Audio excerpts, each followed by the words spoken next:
반갑습니다. 내 가족의 사건처럼 늘 최선을 다하는 법무법인 이현입니다. 오늘은 공유물 분할 청구 소송에 대해 한번 알아보도록 하겠습니다. 유산을 나누는 부분에 있어서는 서로가 예민해질 수밖에 없는데요. 그나마 현금 자산이라고 하면 어느 정도 양보를 할 가능성이 있을지도 모릅니다. 하지만 부동산이라고 하면 다릅니다. 함부로 나눌 수 없다 보니 공유물 분할 청구 소송으로 이어지는 케이스가 많습니다. 아무리 우애가 깊다고 하더라도 공유물 분할 청구 소송을 거치게 되는 케이스는 있습니다. 부동산이 많다고 하더라도 가치나 면적 등을 감안해보면 공평하게 상속인에게 넘어가는 경우가 많지 않습니다. 대체로 공동지분을 통해 통째로 부동산을 물려받게 됩니다. 이후에 협의를 통해서 적절하게 나눠 갖는 게 포인트인데요. 하지만 이를 두고 서로의 생각이 다를 가능성이 높습니다. 바로 여기에서부터 부담이 시작됩니다. 먼저 가족끼리 다퉈야 한다는 1차 부담감이 있습니다.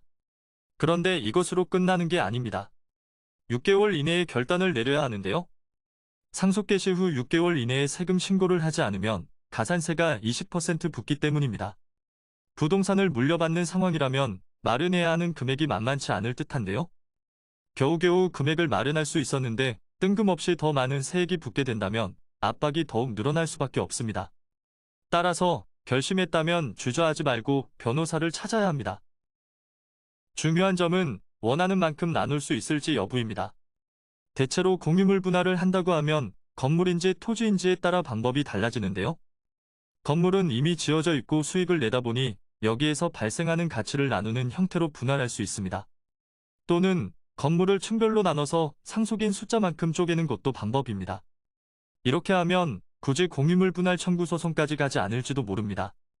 다만 아예 건물 소유권을 가지고 오고 싶다면 이를 쪼개거나 해당 지분을 매입하는 방향으로 설득하는 게 좋습니다. 하지만 토지라고 하면 얘기는 달라집니다. 일단 위치에 따라서 가치가 변화하다 보니 건물처럼 구분을 지어서 나눌 수 없습니다. 게다가 나누는 방식에 따라서 아예 개발 가치가 사라지기도 하는데요. 이렇게 되면 원래 가지고 있던 가치보다 더욱 하락하는 바람에 마찰이 심해집니다. 여기에 추후에 개발이 되면서 수용할 수 있는 토지인지 아닌지에 따라서 분쟁이 벌어질 수 있습니다. 전체적으로 건물보다는 토지가 분쟁 사유가 많고 복잡하게 얽혀있는 만큼 법적인 조력을 꼭 받아야 합니다. 대체로 현재와 미래 가치를 두고 분할에 나서기 때문에 이에 대한 고민을 많이 해야 하는데요. 때로는 아예 경매시켜 여기에서 나온 판매 수익을 나누게 만들기도 합니다. 하지만 이러한 결말을 원하는 가족은 많지 않을 텐데요. 따라서 모두를 납득하고 합리적으로 분할이 가능하도록 도움을 주는 법률 대리인이 필요한 시점입니다.